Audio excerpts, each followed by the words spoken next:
السلام عليكم ورحمة الله. الحمد لله والصلاة والسلام على أشرف المرسلين وعلى آله وصحبه الفائزين برضا الله. أما بعد رب اشرح لي صدري ويسر لي أمري واحلل عقدة من لساني يفقهوا قولي. ആദരണീയരായ ഉസ്താദുമാരെ, സ്നേഹം നിറഞ്ഞ വിദ്യാർത്ഥി സുഹൃത്തുക്കൾ, കേരളീയ മുസ്ലിം പൈതൃകത്തിന്റെ വൈജ്ഞാനിക പാരമ്പര്യത്തിന്റെ അതിന്റെ പ്രതാപത്തിന്റെ ഏറ്റവും വലിയ പ്രതീകങ്ങളിൽ ഒന്നായ കേരളീയ ഉലമാക്കളുടെ താലീഖാത്തുകളെ കുറിച്ച്, അതിന്റെ വൈപുല്യത്തെക്കുറിച്ചുള്ള സംവദിക്കുന്ന സെഷനിലാണ് നമ്മൾ ഏവരും സംവദിച്ചത്.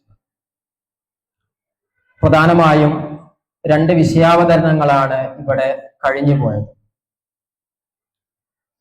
അവ ശ്രവിച്ചപ്പോ വളരെ പ്രധാനപ്പെട്ട പ്രസക്തമായ രണ്ട് വിഷയങ്ങളാണ്. അപ്പോ അതില് കേരളത്തിലെ താലീഖാത്തുകളെ കുറിച്ചാണ് അതിൽ പ്രധാനമായിട്ടും ഫോക്കസ് ചെയ്യാൻ അവർ ശ്രമിച്ചിട്ടുള്ളത് എന്നാണ് നമുക്ക് മനസ്സിലാക്കാൻ സാധിക്കും. അപ്പോൾ താലീഖാത്ത് എന്ന് പറഞ്ഞാൽ എന്താണ്? അതിനെ രണ്ട് രീതിയിൽ വ്യാഖ്യാനിക്കപ്പെട്ടിട്ടുണ്ട്. നേരത്തെ അവസാനമായി പറഞ്ഞ വിഷയാവതാരകൻ പ്രസ്താവിച്ചതുപോലെ തന്നെ ഒരു ഗുരുവര്യൻ അദ്ദേഹത്തിന്റെ വൈജ്ഞാനികമായ ആ വലിയ ലോകത്തെ തന്റെ ശിഷ്യ സമൂഹത്തിന് മുന്നിൽ തുറന്നു വെക്കുകയും അവ സാഗൂതം ശ്രവിച്ച അദ്ദേഹത്തിന്റെ ശിഷ്യഗണങ്ങൾ അവയെ ശ്രദ്ധാപൂർവം പകർത്തിയെടുക്കുകയും അവ പിന്നീട് ഒരു ഗ്രന്ഥമായി മാറുകയും ചെയ്യുക. അതിനെക്കുറിച്ച് ഇംലാ, ആമാലി എന്നൊക്കെ കാണാൻ സാധിക്കും. ഷാഫിഈ പണ്ഡിതന്മാർ അതിനെ തഅലീഖ് എന്ന് പറയാറുണ്ട്. ഇമാം ഷാഫിഈ റളിയല്ലാഹു അൻഹുവിന്റെ ഇംലാ, അദ്ദേഹത്തിന്റെ ശിഷ്യന്മാർ ക്രോഡീകരിച്ച ഇംലാ, അത് അർത്ഥത്തിൽ വരുന്നതാണ്. ഗുരുമുഖത്തിന്റെ ആ ഗുരുനാഥന്മാരുടെ ആ വിജ്ഞാന മൊഴികളുടെ ഒരു ഓറൽ ട്രാൻസ്മിഷൻ, അതാണ് അവിടെ യഥാർത്ഥത്തിൽ നടക്കുന്നത്. അത് ഇതിന്റെ ഒരു മേഖല തന്നെയാണ്. അതോടൊപ്പം തന്നെ മറ്റൊരു മേഖല കൂടി ഇതിൽ നമുക്ക് കാണാൻ സാധിക്കും. തഅലീഖാത്ത് എന്ന് പറഞ്ഞാൽ ശറഹിന്റെ പര്യായ പദമായിട്ടും ഉപയോഗിക്കാറുണ്ട് പലപ്പോഴും. അപ്പോ വ്യാഖ്യാനം, വിശദമായ വ്യാഖ്യാനങ്ങളെ കുറിച്ചും തഅലീഖാത്ത് എന്ന് ഉപയോഗിക്കാറുണ്ട്. അതിലുപരി എല്ലാ വാക്കുകളെയും വിശദീകരിക്കുന്ന ഒരു രീതിയാണ് ഷറഹ് എന്താണ് എന്നതിനെ നിർവചിക്കുന്നിടത്ത്, സൂക്ഷ്മമായി നിർവചിക്കുന്നിടത്ത് പണ്ഡിതന്മാർ രേഖപ്പെടുന്നത് മത്തിനിലെ മൂലകൃതിയിലെ എല്ലാ വാക്കുകളെയും വിശദീകരിക്കുന്ന രീതിയാണ് ഷറഹ്. അതിനേക്കാൾ താഴെ വരുന്നതാണ് ഹാഷിയ, അതിന്റെയും താഴെ വരുന്നതാണ് തഅലീഖാത്ത് എന്നത്. യഥാർത്ഥത്തിൽ ഈ ഒരു നിർവചനത്തിന്റെ ഉള്ളിൽ നിന്നുകൊണ്ട് മാത്രം കേരളീയമായ ടിപ്പണികളെ നമുക്ക് മനസ്സിലാക്കാൻ സാധിക്കില്ല. ചില തഅലീഖാത്തുകളൊക്കെ അതൊരു ഹാഷിയയോളം അല്ലെങ്കിൽ ഒരു ഷറഹിനോളം വലുപ്പം വരുന്ന തഅലീഖാത്തുകളൊക്കെ കാണാൻ സാധിക്കും. എന്താണ് ഈ തഅലീഖാത്തുകളുടെ ഒരു പ്രസക്തി? എന്തുകൊണ്ട് തഅലീഖാത്തുകൾ രൂപപ്പെട്ടു എന്നതിനെ കുറിച്ച് നമ്മൾ ആലോചിച്ചിട്ടുണ്ട്. കേരളത്തിലെ മതവിദ്യാഭ്യാസ രംഗത്ത്, വിശിഷ്യ ദർസി സമ്പ്രദായത്തിൽ നമ്മൾ വ്യാപകമായി ഉപയോഗിച്ചിരുന്ന ടെക്സ്റ്റുകൾ, അത് ക്ലാസിക്കൽ ടെക്സ്റ്റുകളാണ്. ക്ലാസിക്കൽ ടെക്സ്റ്റുകൾ എന്ന് പറഞ്ഞാൽ നമുക്കറിയാം വലിയ ആശയ വൈപുല്യമുള്ള ഗ്രന്ഥങ്ങളാണ്. മഹാനായ സഅദു തഫ്താസാനി തങ്ങളെ പോലെ സാഹിത്യ സാമ്രാട്ടുകൾ അഗ്നൈതുഹു ബിൽ ഇസ്ബാഹി അനിൽ മിസ്ബാഹ് എന്നൊക്കെ പറഞ്ഞതുപോലെ വലിയ സാഹിത്യം കൊണ്ട് അമ്മാനമാടുന്ന സഅദു തഫ്താസാനിയെ പോലെയുള്ളവരുടെ ശറഹുൽ അഖായിദ് അടക്കമുള്ള വളരെ സങ്കീർണമായ കൃതികളാണ് നമ്മുടെ കേരളീയ പരിസരത്ത് പലപ്പോഴും മതവൈജ്ഞാനിക രംഗത്ത് പഠിപ്പിക്കപ്പെടുന്നത്. അതുപോലെ വിശിഷ്യ നമ്മളൊക്കെ പഠിക്കുന്ന ഫത്ഹുൽ മുഈൻ, അതിനെക്കുറിച്ച് അതിന്റെ അവസാനത്തിൽ ഫരീദുദ്ദീൻ ഇബ്നു മുഹ്യിദ്ദീൻ അൽ ബുറൈരി, ബർബരി അല്ല ബുറൈരിയാണ്, ബുറൈറ എന്ന് പറയുന്ന വാക്കിലേക്ക് ചേർത്തുകൊണ്ടാണ്, ബുറൈറ എന്ന് പറഞ്ഞാൽ വടകര എന്നാണ്, വടകര സ്വദേശിയാണ് അദ്ദേഹം, അതിലേക്ക് ചേർത്തുകൊണ്ടാണ് ബുറൈരി എന്ന് തട്ടാങ്കര കുട്യാം മുസ്ലിയാരുടെ ശിഷ്യന്മാരിൽ പ്രധാനിയായ വെളിയത്ത് കുഞ്ഞഹമ്മദ് മുസ്ലിയാർ അദ്ദേഹത്തിന്റെ ഫത്ഹുൽ മുഈനിൽ ബുറൈരി എന്ന് തന്നെ കൃത്യമായി ലബ്ത് ചെയ്തതായി നമുക്ക് കാണാൻ സാധിക്കും. അപ്പോ അദ്ദേഹത്തിന്റെ കവിതയുടെ തുടക്കം തന്നെ ഫത്ഹുൽ മുഈനി കിതാബുൻ ശഅ്നുഹു അജബു ഹവാ മിനൽ ഫിഖ്ഹി മാ ലം യുഹ്വിൽ കുതുബു വഖദ് ഹവാ ഫി ഇഖ്തിസാരിൽ ലഫ്ദി ദിർവതഹു വാക്കുകളെ സംഗ്രഹിക്കുന്നതിൽ, സംക്ഷിപ്തമാക്കുന്നതിൽ, അതിന്റെ പാരമ്യതയിലെത്തിയ കൃതി എന്നാണ് പരിചയപ്പെടുന്നത്. നമുക്കറിയാം തട്ടാങ്ങര കുട്ടിയാം മുസ്ലിയാരുടെ ശിഷ്യന്മാരിൽ പ്രധാനിയായ പാനായിക്കുളം അബ്ദുറഹ്മാൻ മുസ്ലിയാരൊക്കെ ഫത്ഹുൽ മൊയ്നെ കുറിച്ച് പറയാറുള്ളത് ഫത്ഹുൽ മൊയ്നിൽ നോക്കിയിട്ട് തുഹ്ഫയിലെ മസ്അലകളൊക്കെ കണ്ടെത്താൻ അവർക്ക് കഴിഞ്ഞിരുന്നു. അപ്പൊ അത്രമേൽ ആഴമുള്ള ഒരു കൃതിയാവുമ്പോ സ്വാഭാവികമായും നമ്മളെപ്പോലെയുള്ള പണ്ഡിത വിദ്യാർത്ഥികളെ സംബന്ധിച്ചിടത്തോളം അവ നമുക്ക് സുഗ്രാഹ്യമാകണമെങ്കിൽ, അതിന്റെ ആശയങ്ങളെ കൃത്യമായി ഗ്രഹിക്കണമെങ്കിൽ അവിടെ ഒരു താലീഖാത്ത് അനിവാര്യമാണ്. ആ അർത്ഥത്തിലാണ് താലീഖാത്തുകൾ രൂപപ്പെടുന്നത്. മാത്രമല്ല, കേരളീയ ദർസി സമ്പ്രദായത്തിന്റെ ഒരു സ്വഭാവം എന്ന് വെച്ചാൽ തെർക്കീബും ഇഅ്റാബും വെച്ചുകൊണ്ട് പഠിക്കുന്ന ഒരു രീതി, അത് പ്രധാനപ്പെട്ട ഒരു വിഷയമാണ് ദർസി സമ്പ്രദായത്തിൽ. ഓരോ വാക്കുകളും അതെന്താണ്, മുബ്തദ ആണോ, ഖബറാണോ, സിഫത്താണോ, മൗസൂഫാണോ, അതിന്റെ ജാർ മജ്റൂർ, തഅല്ലുഖ്, അത്ഫ്, ഈ വിഷയങ്ങളൊക്കെ ഓരോ വാക്കുകൾക്കും അതിന്റെ വ്യാകരണ ശാസ്ത്രപരമായ അതിന്റെ തെർക്കീബ് വെച്ചുകൊണ്ട് പഠിക്കുന്ന സമ്പ്രദായം ദർസി രംഗത്ത് ഇന്നും സാർവത്രികമാണ്. അപ്പൊ ആ ഒരു അർത്ഥത്തിൽ അതിന്റെ ഇനി യാതൊരു വിശദീകരണങ്ങളും ഇല്ലെങ്കിലും ലളിതമായ കിതാബുകളാണെങ്കിൽ പോലും അവിടെ അതിന്റെ തെർക്കീബിനെ മനസ്സിലാക്കാൻ വേണ്ടി സ്വാഭാവികമായും ദർസി രംഗത്ത് ഏതൊരു വിദ്യാർത്ഥിയും അതിന്റെ ആ തെർക്കീബിനെ രേഖപ്പെടുത്തുക, തന്റെ പാഠപുസ്തകത്തിൽ രേഖപ്പെടുത്തുക എന്നുള്ളത് സ്വാഭാവികമാണ്. അപ്പൊ താലീഖാത്ത് എന്ന് പറഞ്ഞാൽ നേരത്തെ സൂചിപ്പിച്ചതുപോലെ 1100-കളല്ല, കേരളത്തിലെ ദർസി സമ്പ്രദായം എന്ന് ആരംഭിച്ചോ അന്ന് മുതൽ താലീഖാത്തുകൾ നിലവിലുണ്ട് എന്ന് നമുക്ക് മനസ്സിലാക്കാൻ സാധിക്കും. എന്റെ അന്വേഷണത്തിൽ ഞാൻ കണ്ടെടുത്തതിൽ ഏറ്റവും പഴക്കമുള്ള താലീഖാത്ത് മഹാനായ ഫത്ഹുൽ മൊയ്ന്റെ ഗ്രന്ഥകർത്താവായിട്ടുള്ള ഷെയ്ഖ് അഹ്മദ് സൈനുദ്ദീൻ അൽ മഖ്ദൂം അസ്സഗീർ തങ്ങൾ, മഹാനവറുകളുടെ ഗുരുവര്യനായ ഇബ്നു ഹജർ തങ്ങളുടെ അവിടുത്തെ ഗുരുമുഖങ്ങളിൽ പ്രധാനിയായ അഹ്മദ് അൽ മുസജ്ജദ് തങ്ങളുടെ അർബാബിന് അദ്ദേഹം കനപ്പെട്ട താലീഖാത്തുകൾ എഴുതിയതായി കാണാൻ സാധിക്കും.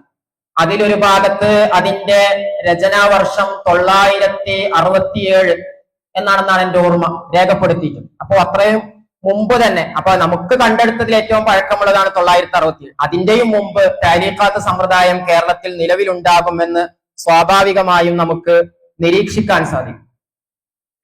അതുപോലെ തന്നെ താലീഖാത്തിന്റെ രീതികൾ, അതിലേക്ക് കടന്നു വരുമ്പോൾ താലീഖാത്തുകൾ പ്രധാനമായും 2 രീതിയിലുണ്ടാവും. ഒന്നാമതായി നമ്മുടെ പൊതുവെയുള്ള അച്ചടിച്ച പഴയ ഫത്ഹുൽ മൊയ്ൻ അല്ലെ, കരിങ്കപ്പാറ മുഹമ്മദ് മുസ്ലിയാരും നുന്നമ്പ്ര സൈദാലി മുസ്ലിയാരുടെ ഒക്കെ ഫത്ഹുൽ മൊയ്നിലൊക്കെ കാണുന്നത് പോലെ അതിന്റെ മത്തിന്റെ സൈഡിലൂടെ ഇങ്ങനെ താലീഖാത്തുകൾ എഴുതി കൊടുക്കുന്ന രീതി. അപ്പോൾ അവിടെ സ്വാഭാവികമായിട്ടും മത്തിന് പ്രസിദ്ധീകരിക്കപ്പെട്ട ഒരു കൃതിയാവുമ്പോൾ അതിൽ മത്തിന് പൂർണ്ണമായിട്ടും അവിടെ സ്ഥിരീകരിക്കപ്പെട്ടിട്ടുണ്ടാവും. മറ്റൊരു രീതി നമ്മളൊക്കെ പരീക്ഷക്കൊക്കെ നോട്ട് എഴുതുന്നത് പോലെ, അതായത് അതിന്റെ ഏത് വാക്കിനെയാണോ വിശദീകരിക്കാൻ ഉദ്ദേശിക്കുന്നത് ആ വാക്കിനെ മാത്രം എടുത്തുകൊണ്ട് ബ്രാക്കറ്റിലിട്ട് മത്തിനാണെന്ന് സൂചിപ്പിക്കാൻ വേണ്ടി എഴുതുക. എന്നിട്ട് പിന്നെ അതിന്റെ സൈഡിൽ ചെറുതായിട്ട് അതിന്റെ വിശദീകരണം കൊടുക്കുക. അങ്ങനെ ഒരു നോട്ട് പുസ്തക രൂപത്തിൽ ബഹുമാനപ്പെട്ട കൈപ്പറ്റ വീരാൻകുട്ടി മുസ്ലിയാർ അടക്കമുള്ള പലരുടെയും താലീഖാത്ത് രീതികൾ പൊതുവെ ഈ ഒരു രീതിയിലാണ് നമുക്ക് കാണാൻ സാധിക്കും. അപ്പോ ഈ 2 രീതിയിലും പ്രസിദ്ധീകരിക്കപ്പെട്ട കൃതിയിലുള്ള താലീഖാത്തുകളുടെ രീതിയാണ് ആദ്യം പറഞ്ഞത്. അതിൽ മത്തിൽ പൂർണ്ണമായി നമുക്ക് കാണാൻ സാധിക്കും. മറ്റേതാവുമ്പോ നല്ല ആഴത്തിൽ അറിവുള്ളവർക്കാണ്, ഈ മത്തിന് ഹൃദിസ്ഥമാക്കിയവർക്കാണ് ഒരു പക്ഷെ ഇത് ഇന്നതിന്റെ ഷറഹാണ്, ഇത് ഇന്ന വാക്കിന്റെ ഇന്ന ബാബിലാണ് ഈ വാക്ക് വരുന്നതെന്ന് കൃത്യമായി മനസ്സിലാക്കാൻ സാധിക്കും. അതുപോലെ തന്നെ നമ്മുടെ ഈ പ്രസിദ്ധീകരിക്കപ്പെട്ട ഫത്ഹുൽ മൊയ്നുകളിൽ തന്നെ അതിന്റെ അവസാന ഭാഗത്ത് അതിലേതെങ്കിലുമൊക്കെ ഭാഗങ്ങളെ ബ്രാക്കറ്റിലിട്ട് കൊടുത്തുകൊണ്ട് അതിനെ വിശദീകരിക്കുന്ന ഒരു രീതിയും നമുക്ക് കാണാൻ സാധിക്കും. അതുപോലെ തന്നെ എന്താണ് താലീഖാത്തുകൾ എഴുതുന്നവർ, ശാരിഹീങ്ങൾ, അതുപോലെ തന്നെ ഹാഷിയകൾ എഴുതുന്നവർ, അവർ പ്രധാനമായി നിർവഹിക്കുന്ന ചുമതലകൾ കേരളീയ പരിസരത്തേക്ക് വരുമ്പോൾ അതിന്റെ വമീറുകൾ മറക്കുക, അതിന്റെ മുഷാറിലേഹി ഏതാണെന്ന് അടയാളപ്പെടുത്തുക, അതിന്റെ ജാറ് മജ്റൂർ, അതുപോലെ തന്നെ അതിന്റെ ഗ്രന്ഥകർത്താവ്, അതിൽ പരാമർശിക്കപ്പെടുന്ന വ്യക്തികളുടെ ജീവചരിത്രം. നമുക്കറിയാം ഫത്ഹുൽ മൊയ്ന്റെ പഴയ കോപ്പികൾ, പിന്നീട് പുതിയ കോപ്പിയിൽ അതൊക്കെ തുടക്കത്തിൽ തന്നെ അച്ചടിച്ചു വന്നിട്ടുണ്ട്. പഴയ കോപ്പികളിലൊക്കെ ഗ്രന്ഥകർത്താവിന്റെ ജീവചരിത്രമൊക്കെ താലീഖാത്തായിട്ട് എഴുതി കൊടുത്തതായി കാണാൻ സാധിക്കും. KV ഉസ്താദിലേക്ക് ചേർക്കപ്പെടുന്ന ഒരു ഫത്ഹുൽ മൊയ്ന്റെ കയ്യെഴുത്ത് പ്രതിയിലൊക്കെ അങ്ങനെ കാണാൻ സാധിക്കുന്നു. അതുപോലെ തന്നെ മുസന്നിഫിന്റെയും അതിന്റെ വ്യാഖ്യാതിന്റെ ഒക്കെ സാങ്കേതിക ഭാഷകളുടെ വിശദീകരണം നമുക്കറിയാം. ഫത്ഹുൽ മൊയ്ന്റെ പല കയ്യെഴുത്തുകളിലും കാണാൻ സാധിക്കും ഈ കൃതിയിൽ ഷെയ്ഖാനി എന്നതുകൊണ്ട് ഉദ്ദേശിക്കുന്നത് ഇന്നവരാണ്, അസ്ഹാബ് ബാബുൽ അസ്ഹാബ് കൊണ്ട് ഉദ്ദേശിക്കുന്നത് ഇന്ന ആളുകളാണ് എന്നൊക്കെ രേഖപ്പെടുത്തും. അതുപോലെ തന്നെ ഇന്ന വാക്ക് അത് ആര് പറഞ്ഞതാണ്, ഏത് കൃതിയിൽ പറഞ്ഞതാണ്, അല്ലെ? നമുക്കറിയാം പിന്നെ വെള്ളിയാമ്പുറം സൈദാലി മുസ്ലിയാരോ കരിങ്ങപ്പാറ മുഹമ്മദ് മുസ്ലിയാരോ ചെയ്ത പ്രധാനപ്പെട്ട ഒരു ദൗത്യം ഫത്ഹുൽ മുഈനിലെ ഓരോ മസ്അലയിലും തുഹ്ഫയിൽ എവിടെയാണ് പറയുന്നതെന്ന് കൃത്യമായി നമ്പർ ഇട്ട് രേഖപ്പെടുത്തുക എന്നുള്ള വളരെ ശ്രമകരമായ ഒരു ദൗത്യം അവർ നിർവഹിച്ചിട്ടുണ്ട്. അതുപോലെ തന്നെ ഓരോ വാക്കുകളുടെയും അതിന്റെ ഉച്ചാരണം എങ്ങനെയാണ്, അതിന്റെ ഇറാബ് എന്താണ്, അതിനെ കൃത്യമായി ലബ്ത് ചെയ്യുക. അതിന്റെ ഒക്കെ പുറമെ നമുക്ക് കാണാൻ സാധിക്കും അറബിയിലുള്ള താരീഖാത്തുകളുടെ ഇടയിൽ തന്നെ മലയാളത്തിലുള്ള പദപ്രയോഗങ്ങൾ, അല്ലെ? അതിന്റെ പിന്നെന്താണ് മലയാളത്തിൽ പിന്നെന്താവും അർത്ഥം എഴുതി കൊടുത്തിട്ടുണ്ടാവും. അത് അവിടുത്തെ ഗുരുമുഖത്ത് നിന്ന് കിട്ടിയ കൃത്യമായ ഒരു വിശദീകരണം അതായിരിക്കും അവിടെ ആപ്റ്റ് ആയിട്ടുള്ള അർത്ഥം. അതല്ലാത്ത മറ്റൊരു അർത്ഥം അവിടെ കൊണ്ടുവന്നാൽ അത് അവിടെ സ്യൂട്ട് ആവില്ല. അതുകൊണ്ടാണ് അവരെന്ത് ചെയ്യുന്നത്, അതിന്റെ അറബി എഴുതുന്നതിന് പറഞ്ഞാൽ കൃത്യമായിട്ട് അറബി മലയാളത്തിൽ അതിന്റെ ഭാഷാന്തരം, ഓരോ വാക്കിന്റെയും ഭാഷാന്തരം അവർ രേഖപ്പെടുത്തുന്നതായി നമുക്ക് കാണാൻ സാധിക്കും. അതിന്റെ ഒരു പ്രാധാന്യം നമ്മൾ മനസ്സിലാക്കേണ്ടത്, കേരളത്തിൽ പിന്നെ താനൂര് ഭാഗത്ത് ഒരിക്കൽ പിന്നെ ഒരു കുട്ടി, അതായത് കുട്ടി മാസം തികയാതെ പ്രസവിക്കാം എന്ന് പറഞ്ഞാൽ 6 മാസമായ കുട്ടി ഒക്കെ ഉണ്ടല്ലോ, ചാക്കുട്ടി എന്നൊക്കെ പറയും. അപ്പോ അങ്ങനെ ഒരു കുട്ടി ജനിച്ചപ്പോ ആ കുട്ടിയുടെ പിന്നെ അഖീഖത്ത് അറുക്കണമോ വേണ്ടേ എന്ന വിഷയത്തിൽ അഭിപ്രായ വ്യത്യാസം ഉണ്ടായി. അപ്പൊ അക്കാലഘട്ടത്തിലെ പ്രമുഖ പണ്ഡിതരായ തട്ടാങ്ങര കുട്ടിയാ മുസ്ലിയാർ, മഖ്ദൂം കുഞ്ഞമ്പ മുസ്ലിയാർ അവരൊക്കെ അറുക്കണം എന്നുള്ള രൂപത്തിൽ ഫത്വ കൊടുക്കുകയും അതുപോലെ തന്നെ അതിനെ അനുകൂലിച്ചുകൊണ്ട് അവരുടെ പ്രസ്താവനകളെ, അവരുടെ ഫത്വകളെ പിന്നെ ഉൾപ്പെടുത്തിക്കൊണ്ട് താനൂര് പ്രദേശത്തുകാരനായ ഒരു പരീക്കുട്ടി മുസ്ലിയാർ ഒരു തർജുമ ഇതുമായി ബന്ധപ്പെട്ട് തന്റെ ഭാഗം, അതായത് പിന്നെന്താണ് ആ കുട്ടിക്ക് വേണ്ടി അഖീഖത്ത് അറുക്കണം എന്ന് സമർത്ഥിച്ചുകൊണ്ട് ഒരു കൃതി എഴുതുകയുണ്ടായി. അതിന് മഖ്ദൂം സൈനുദ്ദീൻ മഖ്ദൂം അൽ ആഖിർ സൈനുദ്ദീൻ മഖ്ദൂം എന്നൊക്കെ അറിയപ്പെടുന്ന മഹാത്മാവിന്റെ പുത്രനായ കൊങ്ങണം വീട്ടിൽ അഹമ്മദ് എന്ന ബാവ മുസ്ലിയാർ അതിനൊരു റദ്ദ് എഴുതിയിട്ടുണ്ട്, റദ്ദുൽ ഇഷ്തിഹാർ എന്ന് പറഞ്ഞുകൊണ്ട് റദ്ദ്. അപ്പൊ ആ റദ്ദിൽ അദ്ദേഹം പ്രധാനമായും അവിടെ അതിൽ ഉപയോഗിച്ചിട്ടുള്ള ഒരു വാക്കിന് മഹാനവർകൾ ഈ പരീക്കുട്ടി മുസ്ലിയാർ കൊടുത്തിട്ടുള്ള ഒരു ഭാഷാന്തരം, ആ ഒരു വാക്കിനെ പിടിച്ചുകൊണ്ടാണ് അദ്ദേഹത്തിന്റെ ആ വാദത്തെ കൃത്യമായി റദ്ദ് ചെയ്യുന്നത്. അപ്പൊ നമ്മൾ ഓരോ വാക്കിനും നമ്മൾ കൊടുക്കുന്ന അർത്ഥങ്ങൾ അത് വളരെ പ്രധാനപ്പെട്ടതാണ്. അതുകൊണ്ടാണ് പൂർവസൂരികളായ പണ്ഡിതന്മാർ അവരുടെ ഗുരുമുഖത്ത് നിന്ന് കിട്ടിയ ഓരോ അർത്ഥങ്ങളും കൃത്യമായ സ്യൂട്ടായ അർത്ഥങ്ങൾ ആ അർത്ഥത്തിൽ രേഖപ്പെടുത്തിയതായി നമുക്ക് കാണാൻ സാധിക്കും. ഇത് നമ്മുടെ കരിങ്ങപ്പാറ ഉസ്താദിന്റെ സൈദാലി മുസ്ലിയാരുടെ അടക്കമുള്ളവരുടെ പിന്നെന്താണ് താലീഖാത്തുകളിലൊക്കെ നമുക്ക് കാണാൻ സാധിക്കും. അതുപോലെ ഒരുപാട് തലങ്ങൾ ഈ വിശദീകരണങ്ങൾക്ക് പിന്നെന്താണ് ഈ താലീഖാത്തുകളിൽ നമുക്ക് കാണാൻ സാധിക്കും. അതിൽ പ്രധാനപ്പെട്ട ചില വിഷയങ്ങൾ മാത്രം നമുക്ക് ചർച്ച ചെയ്ത് മുന്നോട്ട് പോവാം. അവരുടെ ഈ താലീഖാത്തുകൾ രേഖപ്പെടുത്തുന്ന ആളുകളുടെ സമകാലിക വിഷയത്തിലുള്ള പ്രധാനപ്പെട്ട ഉലമാക്കളുടെ പ്രസ്താവനകൾ, തഹ്ഖീഖാത്തുകൾ, ഫത്വകൾ അതൊക്കെ അവരുടെ താലീഖാത്തുകളിൽ അവർ ഉൾപ്പെടുത്തിയിട്ടുണ്ടാവും. ഉദാഹരണമായി കരിങ്കപ്പാറ മുഹമ്മദ് മുസ്ലിയാരുടെ ഫത്ഹുൽ മുഈന്റെ താലീഖാത്തിൽ നമുക്ക് കാണാൻ സാധിക്കുന്നതാണ് പാശ്ചാത്യ നിർമ്മിതമായ സുഗന്ധങ്ങൾ, പെർഫ്യൂംസുകൾ, അതിൽ നജസിന്റെ, നമ്മുടെ ഇന്നത്തെ ഭാഷയിൽ പറഞ്ഞ സ്പ്രേകളിൽ നജസിന്റെ അംശമുണ്ട്, അപ്പൊ അത് ഉപയോഗിക്കാൻ പാടില്ല എന്ന് പറഞ്ഞുകൊണ്ട് തംബീഹുൽ അഫ്കാർ എന്ന് പറയുന്ന യൂസുഫ് അൻ-നബ്ഹാനി തങ്ങളുടെ ഗ്രന്ഥത്തിൽ നിന്ന് ഉദ്ധരിച്ചുകൊണ്ട്, യൂസുഫ് അൻ-നബ്ഹാനി തങ്ങളുടെ ഗ്രന്ഥത്തെ ഉദ്ധരിച്ച് ചില കുറിപ്പാത്തുകളിൽ കണ്ട വിവരം അദ്ദേഹം എന്ത് ചെയ്യുന്നത്, രേഖപ്പെടുത്തുന്നത്. അപ്പൊ അദ്ദേഹത്തിന്റെ കാലഘട്ടത്തിലാണ് സ്പ്രേ ഒക്കെ വ്യാപകമായി വരുന്നത്. അപ്പൊ കാലികമായ വിഷയങ്ങളിലുള്ള കർമ്മശാസ്ത്രപരമായ തീർപ്പുകളിലേക്കുള്ള ഒരു ഉൾക്കാഴ്ച, ഒരു ഇൻസൈറ്റ് ഈ പറയുന്ന കൃതികളിലൂടെ നമുക്ക് ലഭിക്കുന്നുണ്ട്. അതുപോലെ തന്നെ വെള്ളിയാമ്പുറം സൈദാലി മുസ്ലിയാരുടെ ഫത്ഹുൽ മുഈനിൽ കാണുന്ന പ്രധാനപ്പെട്ട ഒരു വിഷയമാണ് ബ്രിട്ടീഷ് അധിനിവേശ കാലഘട്ടത്തിലാണല്ലോ അവരൊക്കെ പഠിക്കുന്നതും അവരൊക്കെ ഈ താരീഖാത്തുകൾ എഴുതുന്നതും. അപ്പോൾ ഇന്ത്യ ബ്രിട്ടീഷ് ഭരണകൂടത്തിന് കീഴിലുള്ളതായ ഇന്ത്യ അത് ദാറുൽ ഇസ്ലാമാണോ ദാറുൽ ഹർബാണോ, അതൊരു വലിയ ചർച്ചാ വിഷയമാണ്. ദാറുൽ ഹർബാൻ എന്ന് പറഞ്ഞാൽ നമ്മൾ എന്ത് ചെയ്യേണ്ടി വരും, ബ്രിട്ടീഷ് ഗവൺമെന്റിനെതിരെയുള്ള പിന്നെന്താണ് പോരാട്ടങ്ങൾ അതൊക്കെ പൂർണ്ണാർത്ഥത്തിൽ ശരിയാണ് എന്ന് പറയേണ്ടി വരും. അതാണ് പൊതുവെയുള്ള വീക്ഷണം. അതിനപ്പുറം കേരളത്തിലെ പരമ്പരാഗതമായ പൊന്നാനി ഉലമാഇന്റെ ഒരു വീക്ഷണം അക്കാലഘട്ടത്തിലെ തട്ടാങ്ങര കുട്ടിയാ മുസ്ലിയാർ, മഖ്ദൂം കുഞ്ഞമ്പ മുസ്ലിയാർ അടക്കമുള്ള പണ്ഡിതന്മാർ അന്നത്തെ സായുധ സമരത്തെ നിരുത്സാഹപ്പെടുത്തിയിട്ടുണ്ട്. അപ്പൊ അവരുടെ ഒരു വീക്ഷണ പ്രകാരം ഇന്ത്യ എന്നുള്ളത് ദാറുൽ ഇസ്ലാമാണ്. ദാറുൽ ഇസ്ലാമാണ് എന്ന് പറയാനുള്ള അവരുടെ ഒരു ന്യായം എന്താണെന്ന് വെച്ചാൽ, ഇന്ത്യയിൽ ഒരാളെ സംബന്ധിച്ചിടത്തോളം ഒരു മുസ്ലിം വിശ്വാസി എന്നുള്ള നിലയിൽ അവന്റെ സ്വത്വബോധത്തെ ഉയർത്തപ്പിടിച്ചുകൊണ്ട് ഒരു വിശ്വാസിയായി ജീവിക്കാനുള്ള സാഹചര്യം ഗവൺമെന്റ് ക്രിസ്ത്യാനികളാണെങ്കിലും അതിനുള്ള ഒരു സാഹചര്യം ഇവിടെ ഉണ്ടല്ലോ. ആ അർത്ഥത്തിൽ ഗവൺമെന്റിനെതിരെ യുദ്ധം ചെയ്യാതിരിക്കുന്നതാണ് നമുക്ക് അനുയോജ്യം. മാത്രമല്ല, മുസ്ലിങ്ങളെ സംബന്ധിച്ചിടത്തോളം സൂര്യൻ അസ്തമിക്കാത്ത സാമ്രാജ്യം എന്നൊക്കെ നമ്മൾ പറയുന്നത് പോലെ അത്രയും വലിയ ഒരു അധീശത്വ സാമ്രാജ്യത്വ ശക്തിയായിട്ടുള്ള ബ്രിട്ടീഷ് ഗവൺമെന്റിനോട് പോരടിക്കുക എന്നുള്ളത് ആത്മഹത്യാപരമാണ് എന്നുള്ള ഒരു ദീർഘവീക്ഷണം കൂടി അതിലുണ്ടാവും. അപ്പൊ ആ ഒരു അർത്ഥത്തിൽ അതിനെ നിരീക്ഷിച്ച അന്നത്തെ ഉലമാ അവർ പറഞ്ഞത് ഇന്ത്യ ദാറുൽ ഇസ്ലാം ആണെന്നാണ്. അതുമായി ബന്ധപ്പെട്ട് അക്കാലഘട്ടത്തിലെ ഷാഫിഈ മദ്ഹബിലെ മക്കയിലെ മുഫ്തിയായിരുന്ന അല്ലാമ അഹ്മദ് ബിൻ സൈനി ദഹ്ലാൻ തങ്ങളോട് ചോദിക്കപ്പെട്ട ഒരു ഫത്വ, അതിന്റെ രത്നച്ചുരുക്കം, അതിലെ നമ്മുടെ പ്രസക്തമായ ഭാഗങ്ങൾ മാത്രം പറയാം. അപ്പൊ ആ ഫത്വയിൽ മഹാനവറുകളോട് ചോദിക്കപ്പെടുന്ന അതിന്റെ അവസാന ഭാഗം, അതാണ് നമ്മുടെ വിഷയം. ബ്രിട്ടീഷ് ഗവൺമെന്റിന് കീഴൊതുങ്ങി അവരുടെ ഭരണകൂടത്തിന് കീഴിൽ ജീവിക്കുന്നവരാണ് ഞങ്ങൾ. അവരെ എതിർക്കാനുള്ള കെൽപ്പൊന്നും ഞങ്ങൾക്കില്ല. അപ്പൊ അതുകൊണ്ട് ഞങ്ങൾ അവരോടുള്ള സായുധ സമരത്തെ ഉപേക്ഷിച്ചു എന്നതിന്റെ പേരിൽ, ഞങ്ങൾ ജിഹാദ് ചെയ്യാത്തതിന്റെ പേരിൽ അള്ളാഹുവിന്റെ അടുക്കൽ കുറ്റക്കാരാകുമോ എന്ന് ചോദിക്കുമ്പോ മഹാനവർകൾ മറുപടി പറയുന്നത് ഇല്ല, ആ ദുർബലത ഒരു പിന്നെന്താണ് ജിഹാദിനെ ഉപേക്ഷിക്കാനുള്ള ഒരു എതിറാണ്, മാത്രമല്ല ഇന്ത്യ ദാറുൽ ഇസ്ലാമാണ് എന്ന് പറഞ്ഞുകൊണ്ട് മഹാനവർകൾ ഫത്വ കൊടുക്കുന്നു. അപ്പോ കാലിക വിഷയങ്ങളിലുള്ള അവരുടെ ഉലമാഇന്റെ നിലപാടിന്റെ കൃത്യമായ ഒരു ഉദാഹരണമാണിത്. അതുപോലെ തന്നെ മറ്റൊരു പ്രധാനപ്പെട്ട ഒരു വിഷയം, അത്യപൂർവമായ ഗ്രന്ഥങ്ങളിൽ നിന്നും വിനഷ്ടമായ ഗ്രന്ഥങ്ങളിൽ നിന്നുമുള്ള ഉദ്ധരണികൾ വ്യാപകമായിട്ട് നമ്മുടെ താലീഖാത്തുകളിൽ കാണാൻ സാധിക്കും. പ്രധാനമായി നമ്മൾ നേരത്തെ പറഞ്ഞ വെള്ളിയാമ്പുറം സൈദാലി മുസ്ലിയാർ, കരിങ്കപ്പാറ മുഹമ്മദ് മുസ്ലിയാർ, അതുപോലെ തന്നെ ഇരുമ്പാലശ്ശേരി കുഞ്ഞഹമ്മദ് മുസ്ലിയാർ അടക്കമുള്ള കേരളത്തിലെ പ്രമാണമായ താലീഖാത്തുകളിലൊക്കെ കാണപ്പെടുന്ന ഒരു പിന്നെന്താണ് റംസാണ് മീമ് ഹാ സീൻ എന്നതുകൊണ്ട് ഉദ്ദേശിക്കുന്നത് മക്കയിലെ പ്രധാനപ്പെട്ട പണ്ഡിതനായിരുന്ന മുഹമ്മദ് ബിൻ സുലൈമാൻ എന്ന ഹിസ്ബുല്ലാഹിൽ മക്കി റഹിമഹുല്ല കഅബാലയത്തിന്റെ ഉള്ളിലിരുന്നു കൊണ്ട് ബുഖാരി ഷരീഫ് ഖത്തം തീർത്ത മഹാനാണ് അദ്ദേഹം എന്ന് മഹാനായ അബ്ദുൽ ഹയ്യൽ ഖത്താനി തങ്ങൾ അവിടുത്തെ ഫിഹ്റസുൽ ഫഹാരിസിൽ രേഖപ്പെടുത്തുന്നതായി നമുക്ക് കാണാൻ സാധിക്കും.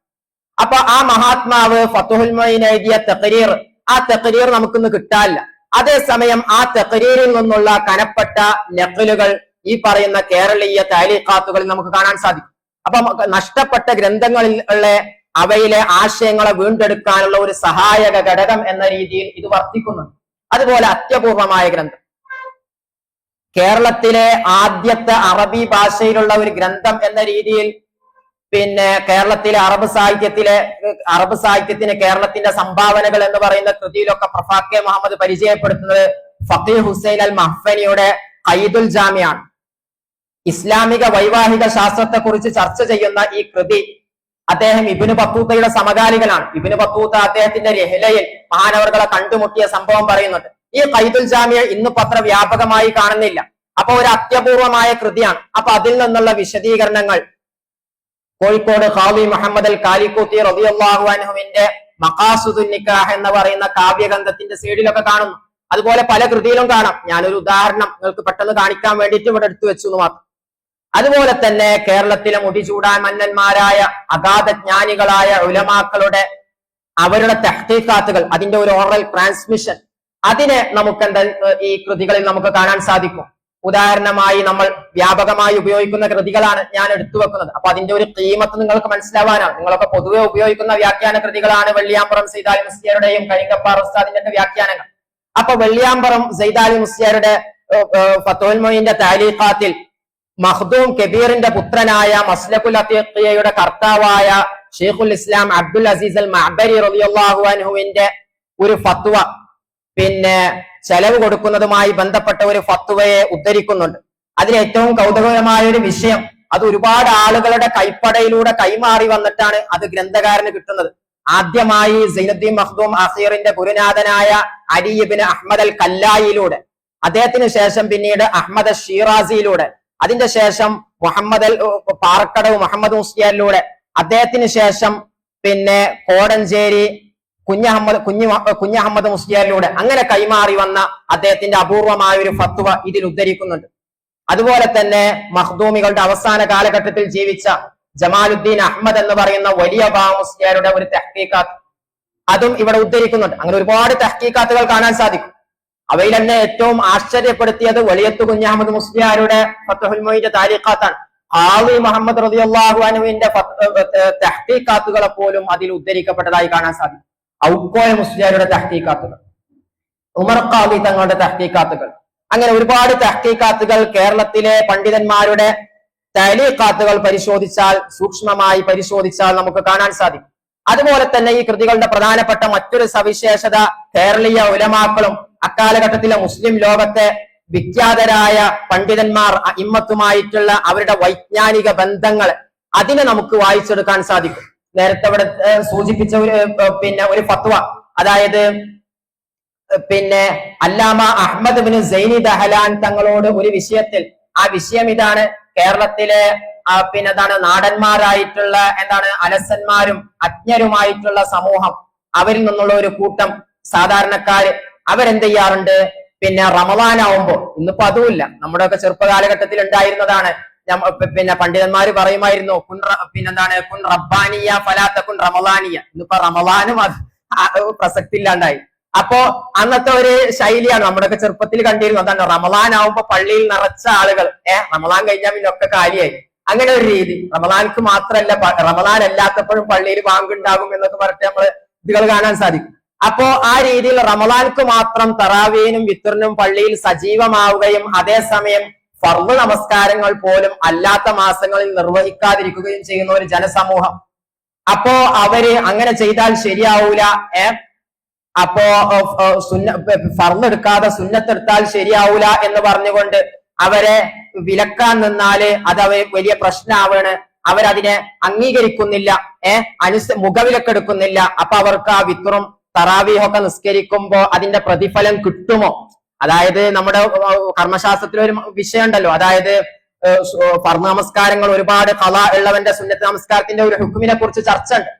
അപ്പോ സൈനി ദഹലാൻ അതിന് കൊടുക്കുന്ന ഒരു മറുപടി, അങ്ങനെ അവരെ വിലക്കേണ്ടതില്ല, അതെങ്കിലും അവർ ചെയ്യുന്നുണ്ടല്ലോ എന്നുള്ള അർത്ഥത്തിലുള്ള ഒരു ഫത്വ. അത് നമ്മുടെ ഫത്വൽ മൊയ്നി കിതാബുൽ ശഅ്നുഹു അജബു എന്ന് പറയുന്ന ആ പേജിന്റെ മാർജിനിലായിട്ട് നമുക്ക് കാണാൻ സാധിക്കും. അപ്പൊ ഈ ഫത്വ മഹാനവറുകളോട് ഈ വിഷയം ചോദിക്കുന്നത് സൈനുദ്ദീൻ റംലിയാണ്. കേരളത്തിലെ ഷെയ്ഖുൽ മശായിഖ് എന്നറിയപ്പെടുന്ന നുനക്കടവ്, പെരുമ്പടപ്പ് കുഞ്ഞഹമ്മദ് മുസ്ലിയാർ അടക്കമുള്ള ഉന്നതരായ ആരിഫ്യങ്ങളുടെ ഗുരുനാഥനായിട്ടുള്ള സൈനുദ്ദീൻ റംലിയാണ് അദ്ദേഹത്തോട് ഈ ഫത്വ ചോദിക്കുന്നത്. അപ്പോ സൈനുദ്ദീൻ റംലിയും അഹ്മദ് ബിൻ സൈനി ദഹലാനും തമ്മിലുള്ള ഒരു വൈജ്ഞാനിക ബന്ധത്തെ നമുക്ക് ഇവിടുന്ന് വായിച്ചെടുക്കാൻ സാധിക്കുക, കേവലം ഒരു ഫത്വ എന്നതിലപ്പുറം. അതുപോലെ തന്നെ ഫത്വൽ മൊയ്ന്റെ ഒരു തഅലീഖാത്തിൽ കാണുന്ന ഒരു കൗതുകരമായ ഒരു വിഷയം, ഔക്കോയ മുസ്ലിയാർ ഫത്ഹുൽ മൊയ്ന്റെ ഏറ്റവും ബൃഹത്തായ ഹാഷിയായ ഇആനത്തു ത്വാലിബീൻ എഴുതിയ സയ്യിദ് ബക്കരി തങ്ങളുമായി വൈജ്ഞാനിക സംവാദത്തിൽ ഏർപ്പെട്ടു.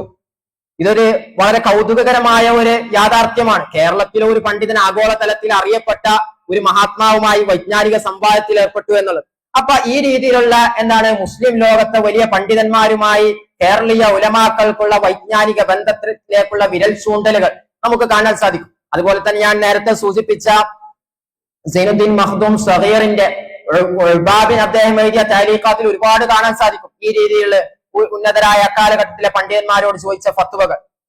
അതുപോലെ തന്നെ തഹ്ഖീഖിന്റെ സാങ്കേതിക പദങ്ങൾ എത്രത്തോളം നമ്മുടെ കേരളീയ കയ്യെഴുത്ത് പ്രതികളിൽ, വിശിഷ്യ തഅലീഖാത്തുകളിൽ കാണാൻ സാധിക്കും. കയ്യെഴുത്ത് പ്രതികളിലാണല്ലോ പ്രധാനമായിട്ടും ഈ തഅലീഖാത്തുകൾ കാണുന്നത്. അപ്പൊ അതിലെ പ്രധാനപ്പെട്ട ഒരു വിഷയമാണ്, നിങ്ങൾക്ക് കാണുന്നുണ്ടോ? അതില് സ്ക്രീനിൽ കാണുന്നുണ്ടോ? പരമാവധി ഇതാക്കാൻ ശ്രമിച്ചിട്ടുണ്ട്. കയ്യെഴുത്താവുമ്പോ അതിന്റെ ചില പരിമിതികൾ ഉണ്ടാവും. അതില് ഒന്നാമത്തത് രണ്ടും ഖാളി മുഹമ്മദ് റളിന്റെ മഖാസിനിക്കായിന്റെ 2 കയ്യെഴുത്ത് പ്രതികളാണ്. അപ്പോ അതിൽ നമുക്ക് കാണാൻ സാധിക്കും ഇഹാലത്ത് എന്ന് പറയും. എന്ന് പറഞ്ഞാല് മത്തിനിൽ ഒരു വിഷയമുണ്ട്, ഒരു ഭാഗത്തെ വിശദീകരിക്കണം, അവിടെ വിശദീകരിക്കാൻ അതിന് സ്പേസ് ഇല്ല. അപ്പൊ എന്ത് ചെയ്യാ, മാർജിനിൽ ഒരു നമ്പർ ഇടും, അതേ നമ്പർ എന്ത് ചെയ്യും ഇവിടെയുണ്ട്. എന്നിട്ട് എന്ത് ചെയ്യും, ആ വിഷയത്തിന്റെ വിശദീകരണം മാർജിനിൽ എന്ത് ചെയ്യും അവതരിപ്പിക്കും. ആ ഒരു രീതി, അതിനെക്കുറിച്ച് ഇഹാലത്ത് എന്ന് പറയും. അത് നമ്മുടെ കയ്യെഴുത്തുകളിൽ കാണാൻ സാധിക്കും. മറ്റൊന്ന് തെഹരീഫ്. തെഹരീഫ് എന്ന് പറഞ്ഞാല് ദാല് ബ ആവ അങ്ങനെയൊക്കെയുള്ള രീതികൾ, അതും നമ്മുടെ അത് നാസിഖീങ്ങളുടെ പക്കൽ നിന്ന് വരുന്ന പാളിച്ച മൂലം ഉണ്ടാവുന്നത് തെഹരീഫ് എന്ന് പറയുന്നത്, അത് നമ്മുടെ കയ്യെഴുത്തുകളിൽ കാണാൻ സാധിക്കും. അതുപോലെ തന്നെ മറ്റൊരു രീതിയാണ് ഷത്തുബ്. ഒരു കാര്യം എഴുതിയിട്ട് അതിനെ വെട്ടുക, അതിനാണ് ഷത്തുബ് എന്ന് പറയാം. നമ്മൾ അതിൽ ഏറ്റവും ഫസ്റ്റത്തെ പിന്നെന്താണ് താനൂർ ഇസ്ലാമുലുലൂമിന്റെ കയ്യെഴുത്താണത് മഖാസിനിക്കാന്റെ. അപ്പൊ ആ കയ്യെഴുത്തിൽ നമുക്ക് കാണാൻ സാധിക്കും ഇങ്ങനെ എഴുതിയിട്ട് വെട്ടിയേക്കാം. അപ്പൊ അതിനെ പരിഗണിക്കേണ്ട ആവശ്യമല്ലാണ്. ആ ബൈത്ത് പിന്നെ വായനക്കാരൻ നോക്കണ്ടാണ്. അപ്പൊ ആ മുസ്തലഹാത്ത് അറിയാത്ത ആളെന്ത് ചെയ്യും? അതും കൂടി നോക്കിപ്പോവും. പിന്നെ അതിന്റെ അടിയിലും കാണാം ലർബ് എന്ന് പറയും. ഈ രൂപത്തിൽ വെട്ടുന്നതിനെ കുറിച്ച് ലർബ് എന്ന് പറയും. മറ്റൊരു രീതിയാണ് തൗസീഖ് എന്ന് പറഞ്ഞാല് പിന്നെ ഒരു കയ്യെഴുത്ത് പ്രതിയിൽ പിന്നെന്താണ് ഒരു മത്തിനൊരു വിഷയം പറഞ്ഞാൽ അതിന് ഉപോത്പകമായിട്ട് അതേ വിഷയം മറ്റൊരു ആധികാരികമായ കൃതിയിൽ കൊണ്ടുവന്നിട്ട് ഈ മസ്അല ആധികാരികമാണ് എന്ന് സമർത്ഥിക്കാൻ വേണ്ടി കൊണ്ടുവരുന്ന ഒരു രീതി. അപ്പോ നമുക്കിവിടെ കാണാൻ സാധിക്കും ഫത്ഹുൽ മുഈനിലെ പിന്നെന്താണ് മഖാസിനിക്കായിൽ പറയുന്ന അതേ മസ്അല ഫത്ഹുൽ മുഈനിൽ എന്ത് ചെയ്യുന്നുണ്ട്? ഇബാറത്തായിട്ട് പറയുന്നുണ്ട്. അതുപോലെ തന്നെ തഅഖീബ എന്ന് പറഞ്ഞാല് ഒരു പേജിന്റെ അവസാനം, പിന്നെ ഫസ്റ്റ് പേജിന്റെ അവസാനം പിന്നെന്താണ് വലതുവശത്തുള്ള പിന്നെ പേജിന്റെ അവസാന ഭാഗത്ത് പിന്നെന്താണ് ഇടതുവശത്ത് വരുന്ന പേജിന്റെ തുടക്കത്തിലെ ഫസ്റ്റ് വാക്ക് എന്ത് ചെയ്യും? രേഖപ്പെടുത്തി വെക്കും. അങ്ങനെ രേഖപ്പെടുത്തി വെക്കുന്നത് എന്തിനാണ്? അതായത് ഈ പേജുകളൊക്കെ വിട്ടു പിരിഞ്ഞു പോയാലും ഈ തഅഖീബാത്ത് നോക്കിയിട്ട് നമുക്ക് എന്ത് ചെയ്യാൻ പറ്റും? അതിനെ ജമ്മ ചെയ്യാൻ പറ്റും. അങ്ങനെ എനിക്കൊരു അനുഭവം ഉണ്ട്. മഹാനായ വെളിയത്ത് കുഞ്ഞഹമ്മദ് മുസ്ലിയാരുടെ അപ്രകാശിതമായ ഒരു കൃതിയുണ്ട്. മഹാനവർകളുടെ അൽഫിയത്തും ഫിലുഗ ചരിത്രത്തിൽ രേഖപ്പെടുത്തപ്പെട്ട ഒരു കൃതിയാണ്. അതിന് മഹാനവർകൾ ഒരു അപ്രകാശിതമായ ഒരു വ്യാഖ്യാനം എഴുതിയിട്ട്, അപ്പൊ എനിക്കത് കുറെ പേജുകളായിട്ടാണ് കിട്ടിയത്. അപ്പൊ ഞാൻ എന്ത് ചെയ്തു? ഈ തഅഖീബ വെച്ച് നോക്കിയപ്പോ അത് ഏകദേശം അതിന്റെ പകുതി മുക്കാലും ഉണ്ട്. അപ്പൊ ഈ തഅഖീബ വെച്ചിട്ടാണ് അതിനെ ഓർഡർ ആക്കാൻ പറ്റിയത്. അപ്പൊ അതാണ് അതിന്റെ ഒരു ഉപകാരം. അപ്പൊ വലിയ നേട്ടങ്ങൾ അതുകൊണ്ടുണ്ട്. അതിനെ കുറിച്ചാണ് തഅഖീബ എന്ന് പറയാം. നമ്മൾ ആ തുടക്കത്തിൽ മീരാൻ എന്ന് കാണാം. അതിന്റെ അവസാനത്തെ പേജിന്റെ പിന്നെന്താണ് പേജിന്റെ ഫസ്റ്റിലും കാണാൻ എന്താണ് മീരാൻ. അപ്പൊ അത് പേജുകൾ വിട്ടുപോയാലും എന്ത് ചെയ്യാൻ സാധിക്കും? അതിനെ നമുക്ക് സമാഹരിച്ച് എടുക്കാൻ സാധിക്കും. അതുപോലെ തന്നെ കേരളീയ കയ്യെഴുത്തു പ്രതികൾ അതിൽ സ്വതസിദ്ധമായ ഒരു റുമൂസ്, അതിൽ മാത്രം ഉപയോഗിക്കുന്ന ചില സൂചനാവാക്യങ്ങളുണ്ട്. അത് മറ്റു കേരളേതര കയ്യെഴുത്തു പ്രതികൾ നോക്കിയാൽ ഇത് കാണാൻ സാധിക്കൂല. അതായത് മുബ്തദയിനെ സൂചിപ്പിക്കാൻ വേണ്ടിയിട്ട് അതിന്റെ തുടക്കത്തിൽ മീം ഇട്ട് കൊടുക്കും. നമുക്ക് കാണാം ഹുവ എന്ന വാക്കിന്റെ പിന്നെന്താണ് താഴ്ഭാഗത്തായിട്ട് മീം ഇട്ട് കാണാം. അതേസമയം ഖബറിനെ സൂചിപ്പിക്കാൻ വേണ്ടി ഹാ ഇട്ട് കൊടുക്കും. ഇതൊക്കെ എന്താണെന്ന് വെച്ചാൽ കേരളത്തിൽ നമ്മൾ നേരത്തെ പറഞ്ഞു, കേരളത്തിൽ എന്താണ് ഓരോ പിന്നെന്താണ് കിതാബും തെർക്കീബ് വെച്ച് പഠിക്കുമ്പോൾ സ്വാഭാവികമായിട്ടും അങ്ങനെ പഠിക്കുന്ന വിദ്യാർത്ഥികളെ സംബന്ധിച്ചിടത്തോളം എന്ത് ചെയ്യും? ഇത് ഉപകാരപ്പെടും. പ്രത്യേകിച്ചും നമ്മൾ മനസ്സിലാക്കേണ്ട മറ്റൊരു യാഥാർത്ഥ്യം ഇങ്ങനത്തെ കിതാബുകൾ, അപ്പൊ ഇതിൽ നിന്ന് നമുക്ക് മനസ്സിലാക്കാൻ സാധിക്കും ഈ കിതാബുകളൊക്കെ ഇവിടെയൊക്കെ പഠിപ്പിക്കപ്പെട്ടിരുന്നു. അതുകൊണ്ടാണല്ലോ ഇപ്പൊ ഇതിലിങ്ങനെ തെർക്കീബൊക്കെ ഇട്ട് നന്നാക്കിയിട്ടുള്ളത്. ഖാദി മുഹമ്മദിന്റെ മഖാസിനിക്ക കാലാന്തരങ്ങളിൽ ഒരുപക്ഷെ സിലബസുകളിൽ നിന്ന് എടുത്തുപോയതായിരിക്കാം.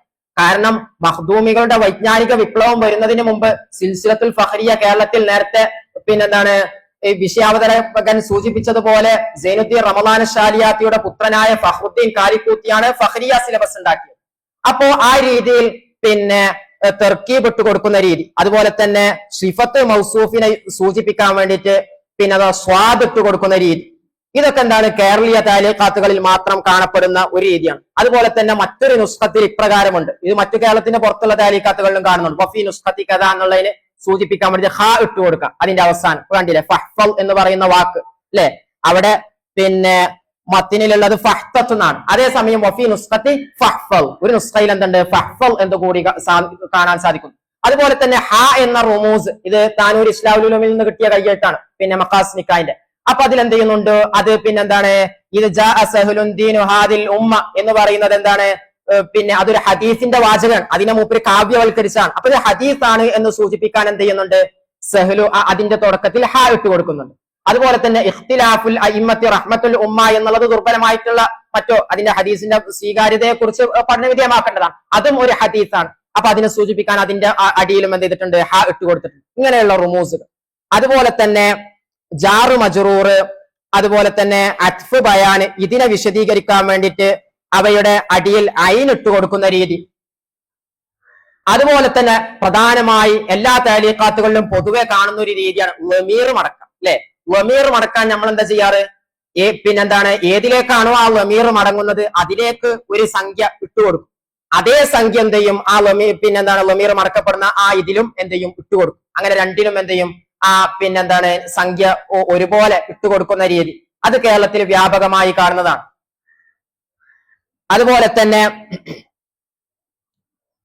ഈ നേരത്തെ പറഞ്ഞതുപോലെ ഒരു വിഷയത്തെ സൂചിപ്പിക്കാൻ വേണ്ടി അയിന് ഇങ്ങനെ ഇതാക്കിയിടുന്ന രീതി, ഈ ഹാലത്തിന് വേണ്ടി അയിന് ഉപയോഗിക്കും.